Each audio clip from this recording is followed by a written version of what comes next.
বুধবার প্রচারে বেরিয়ে তৃণমূল নেতা তৃণমূল কাউন্সিলর এবং সিপিআইএম নেতাদের সঙ্গে সৌজন্য সাক্ষাৎ করেন দমদম লোকসভা কেন্দ্রের বিজেপি প্রার্থী শিলভদ্র দত্ত। এদিন তিনি দমদম লোকসভা কেন্দ্রে তৃণমূল প্রার্থী সৌগত রায়কেও আক্রমণ করেন। তিনি বলেন, আমি সৌগত রায় নয়, ব্যক্তিগত আক্রমণ করে কুৎসা রটাবো, ব্যক্তিগত সম্পর্ক এবং সৌজন্য রেখে প্রচার করে। আমার সঙ্গে এদের দীর্ঘদিনের ব্যক্তিগত সম্পর্ক, তাই এই সৌজন্য থাকা প্রয়োজন।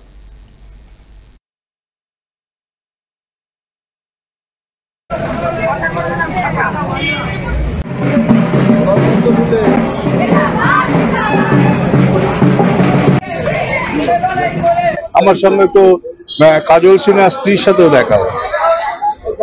দীর্ঘদিনের সম্পর্ক ছিল, ব্যক্তিগত সম্পর্ক কখনো বিয়ে হয় নাকি? রাজনীতির তো কোনো কথা হয়নি।